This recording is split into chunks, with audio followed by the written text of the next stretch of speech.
다정한 남과 부정 다락방 TV입니다. 오늘도 저의 다락을 찾아주셔서 감사드리고요. 사연 시작해보도록 하겠습니다. 저는 대학을 졸업한 이후에 바로 취업을 하고 자취생활을 시작했었습니다. 혈기왕성한 20대 중반이었던 저는 퇴근 후 회사 동료들과 어울리거나 따로 알게 된 소모임 사람들과 자주 어울려서 지냈는데 지금의 신랑은 그 중에서도 볼링 동호회를 하면서 알게 되었어요. 저의 신랑은 저보다 며칠 앞서 모임에 가입해 있었고 처음 모임을 하던 날에 저처럼 서툴던 모습에 몇 번 이야기를 나누고 연락처를 교환하게 되었습니다. 이후 신랑은 일이 바쁘다고 하여 모임에 나오지 않았는데 그럼에도 저에게 계속 연락이 오더라고요. 본인은 공항에 무슨 관제탑에서 근무를 하는데 그게 교대 근무라서 시간이 잘 나지 않는다고 말을 하더라고요. 그리고 부모님이 호주에서 사업을 하시는데 부모님 때문에 종종 호주도 왕래를 해야 하고 근무도 해야 하고 그리고 저녁으로 무슨 비밀 모임이 있대요. 무슨 모임이냐고 물어보니 의사, 변호사 등 전문 직종의 사람들끼리 하는 와인 모임이라고 하는데 저는 술이라면 소주랑 맥주만 아는 사람인지라 엄청 낯설게 느껴졌습니다. 신랑은 처음엔 그렇게 자기의 자랑, 재력을 과시하면서 저에게 대시를 했고 그런 부분들이 부담스럽기도 했지만 계속 연락이 오기도 하고 몇 번 만나다 보니 생각보다 괜찮은 사람 같아서 결국 만남을 갖게 되었습니다. 신랑은 아반떼 자동차를 갖고 있고 20평대 아파트를 갖고 있었습니다. 본인은 사치를 부리는 것을 싫어하고 검소한 성격의 사람이라고 계속 어필을 하더라고요.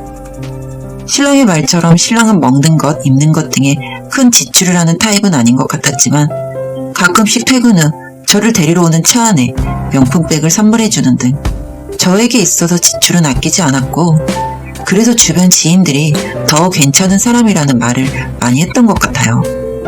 이후 저는 신랑에게 프로포즈를 받고 결혼을 하게 되었습니다.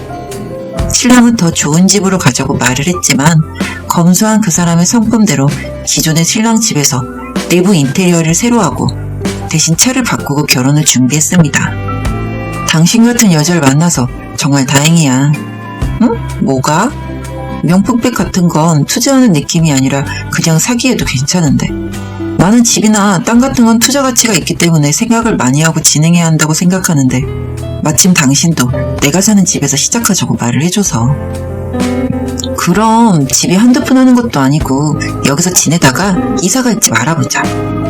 그래. 아, 그리고 결혼식은 정말 작게 해도 괜찮겠어? 우리 부모님 사업 때문에 잠시 오셨다 가는 거고 그런 것들도 다 허례허식이잖아. 난 장녀가 아니라 덜한데 당신은 장남이잖아. 우리 부모님 그런 거 신경 안 써. 괜찮아. 검소해도 너무 검소한 신랑 때문에 저희는 결혼식도 양가 식구들이 모여서 밥 한 끼 하고 헤어졌습니다. 신랑네 부모님께서도 말도 없이 식사만 마치고 가셨고요. 저희도 어차피 신혼여행 때문에 공항에 갈 일이 있어서 같이 가자고 말씀을 드려도 회사에 급한 일이 생겼다고 떠나셨고 그 이후 명절이 되어도 바쁘다고 일이 많다며 한 번을 만날 수 없었어요. 그러다 친한 친구 결혼식장을 갔다가 대학교 동창들과 근처 카페에서 커피를 마시고 있었습니다. 아참, 너네 신랑 공항에서 일한다고 했지?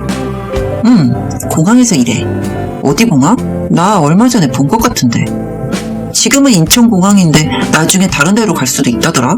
그런데 관제탑인가? 거기서 일해서 보기 힘들었을 텐데 타이밍이 좋았나 보다. 아닌데? 수학을 싣고 있었어. 응? 뭐지? 다른 분이 일을 돕고 있었나? 그건 나도 모르지. 근데 너 집에도 가방 몇 개나 더 있지? 너네 신랑 센스 있어서 부럽다 얘. 그럼 뭐해. 짠돌이라 아직도 이사를 안 갔는데. 다 생각이 있겠지. 나 가방 한 번만 봐도 돼? 다. 그렇게 친구 한 명에게 가방을 보여줬는데 친구가 가방이 예쁘다며 인터넷에 해당 가방의 메이커와 디자인을 검색해보더라고요. 이것도 신랑이 사준 거지? 나야 뭐 명품이 뭔지는 알겠어. 주니까 들고 다니지. 아, 그렇지. 그렇게 한참을 이야기하다가 화장실을 갔다가 나오는 길에 저희 자리에서 이야기를 하는 말소리가 들렸습니다. 그거 참 맞지? 오, 인터넷에 있는 거랑 색도 좀 다르고 크기도 다르더라. 신랑이 짭 선물해 준 거야? 세상에. 근데 결정적으로 가방 안에 그 로고 패턴이 없어. 심지어 급 낮은 짝퉁인 것 같은데. 쪽팔려서 이런 걸 어떻게 들고 다녀. 쟤가 명품에 관심도 없고 모르니까 그냥 선물했나 보네. 그러니까 나 같으면 집에 있는 가방 다 확인해 볼 것 같아.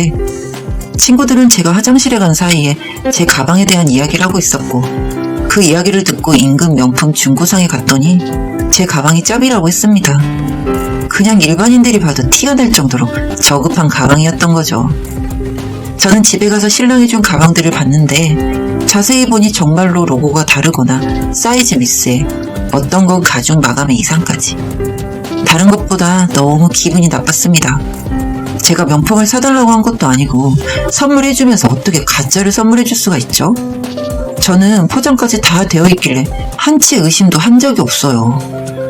그리고 다음날 신랑과 이야기를 해보기 위해서 신랑이 근무 중인 인천공항으로 갔습니다. 관제탑이 어디인지 몰라서 전화를 해보려고 공항 여기저기를 걸어다니고 있었는데 큰 창밖으로 비행기에 수화물을 싣고 있는 한 사람이 보였습니다. 자세히 볼 것도 없이 신랑이더군요.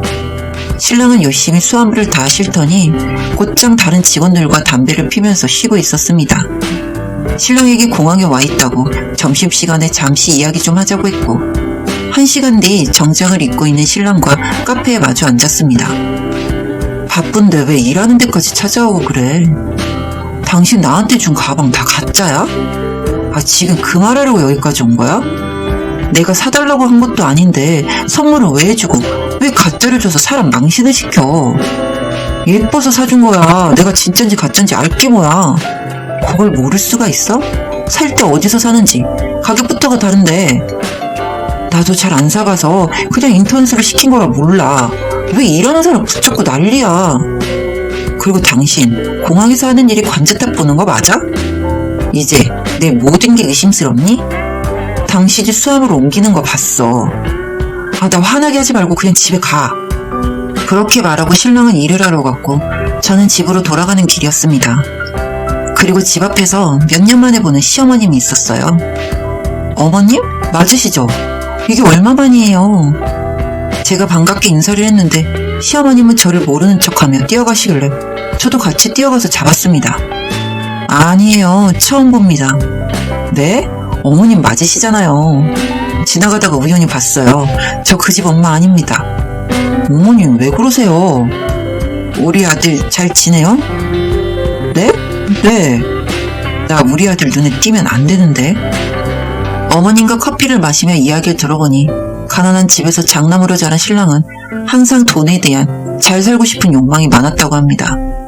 그래서 지인들에게 사기를 친 적도 있고 돈을 벌겠다고 도박을 한 적도 있는데 그래도 정신을 차려보겠다고 뒤늦게 공항에서 몸쓰는 일을 하는데 그러다 아주 오랜만에 아들한테 연락이 와서 하는 말이 결혼할 건데 와서 자리만 지켜달라고. 어머님은 아들을 위해 해줄 수 있는 게 없어서 그저 그렇게 아들이 거짓말을 하며 사는 걸 알았는데도 막을 수가 없었다고 해요. 어머님을 모시고 집에 가서 밥을 해서 먹이고 신랑을 기다렸습니다. 신랑은 집에 들어오자마자 시어머님의 멱살을 잡아 끌고 집 밖으로 끌어냈고 저에게 이혼을 하자고 했습니다. 저처럼 뒤가 구린 여자랑은 살 수가 없대요. 그러면서 하는 말이 본인 엄마가 아니라고 했습니다. 자기 엄마는 호주에서 지금 사업 중이고 몇 년 뒤에 본인도 그 사업 이어받으러 호주로 갈 거라고요. 그때 알았어요. 신랑이 약간 미쳐있는 걸. 눈이 돌아가서 호주, 사업, 승진 그런 이야기만 하는데 이혼 준비를 하며 재산 분할과 같은 부분을 이야기하다가 알게 된 또 다른 사실은 신랑의 집인 줄 알았던 그 집이 전셋집이었습니다. 주인이 있는 집에 저희 멋대로 인테리어까지 해버렸어요. 신랑과는 그렇게 이혼을 했습니다. 그 엄마도 집도 가짜 명품들도 모든 게 다 가짜 같고 제가 무슨 꿈을 꾸고 일어난 것 같아요. 사람 볼 줄 모르던 제 바보 같은 이야기 들어주셔서 감사합니다.